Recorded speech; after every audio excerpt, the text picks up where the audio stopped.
يعتبر حي واد الزبوج من أعرق وأكبر أحياء الجهة الشرقية لولاية عين الدفلة كثافة للسكان وأكثرهم تهميشا وإقصاء وعزلة وافتقارا للتنمية. ومع مرور الزمن وبفضل الجهود الرامية إلى إعادة الاعتبار للحي من طرف المجلس الشعبي لبلدية الحسينية، ها هو اليوم يشهد جملة من التغييرات تمثلت في إطلاق عدة مشاريع تنموية، من بينها إعادة تهيئة الطرقات والأزقة وتجديد الإنارة.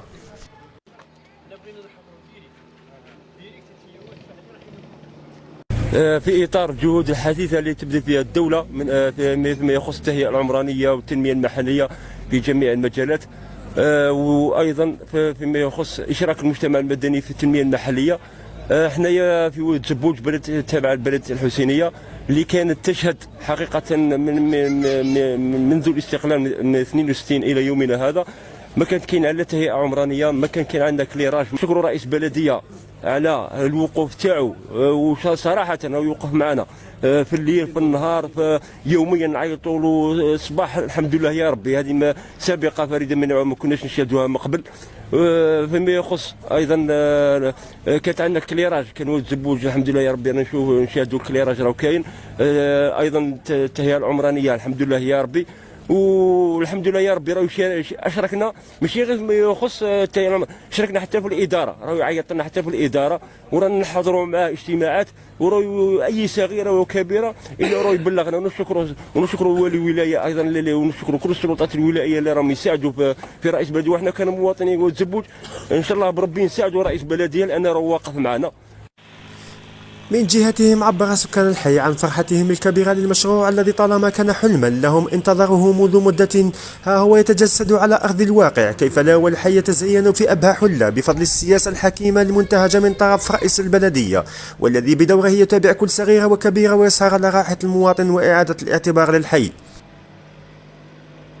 بعد بسم الله الرحمن الرحيم والصلاة والسلام على أشرف المرسلين.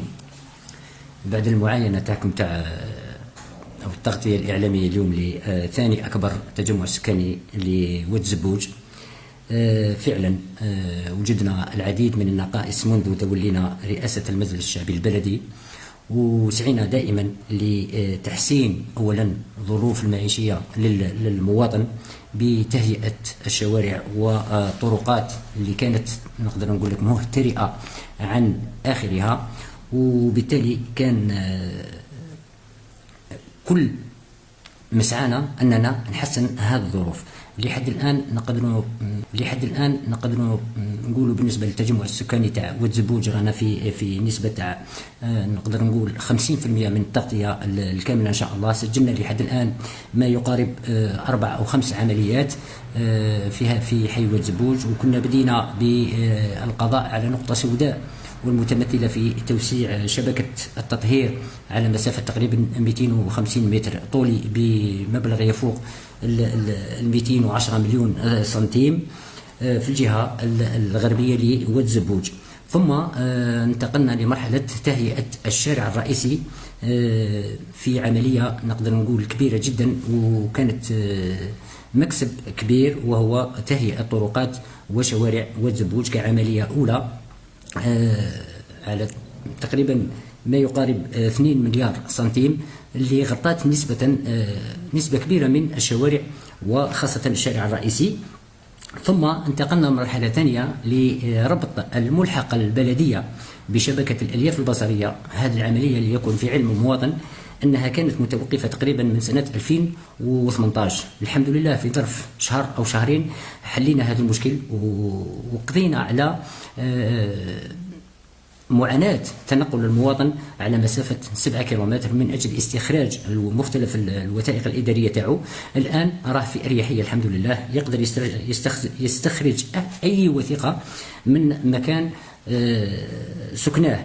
ثم انتقلنا كذلك إلى تهيئة العديد من في عملية أخرى سجلت بمبلغ ما يفوق 1 مليار سنتيم، وهي تهيئة المسالك الداخلية والأزقة لواد زبوج، تختلف ما بين الطابي والبيتون امبريمي، وكله كان في صالح المواطن.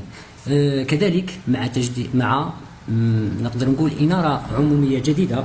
للعلم وللأمانة أنه هذا المشروع الإنارة العمومية بالشارع الرئيسي لواد زبوج اللي كانت تكفلت به مديرية التعمير والبناء لولاية عين دفلة، ونشكر بالمناسبة السيد مدير التعمير على المساعدة نتاعو هذه بمبلغ يفوق 600 مليون سنتيم، كلها في فائدة المواطن. بالنسبة للأحياء المتبقية إن شاء الله ليس فقط على مستوى حي واد زبوج، ولكن كل أحياء بلدية الحسينية أنها تعاني من العديد من النقائص فعلا. سنسعى جاهدين بحول الله تعالى خلال هذا السنة أننا نقضي أولا على هذا المشكل تاع الأزقة والشوارع إلى آخره، ثم ننتقل إلى مرحلة ثانية ألا وهي مرحلة المرافق العمومية عديدة وكثيرة جدا تعاني منها بلدية الحسينية. إن شاء الله نطمن المواطن سواء في كل التجمعات السكنية، في حي بالفارس، في حي واد الزبوج، في حي القرية، في حي عين سي أحمد، في حي غالي، في حي جنادي، حتى المناطق النائية، حي شرقة، حي راس الواد، حي بالحاج طاهر، أننا سنسعى جاهدين، خاصة وأن بالمناسبة راهي جاية ببرنامج التنمية البلدية وكذلك الصندوق الوطني للتضامن الFCCL اللي راح تكون عندنا كذلك تستفيد البلدية من العديد من المشاريع، وبالتالي لا قلق للمواطن أننا سنكون عند حسن الظن إن شاء الله، وما توفيقي إلا بالله، وبارك الله فيك.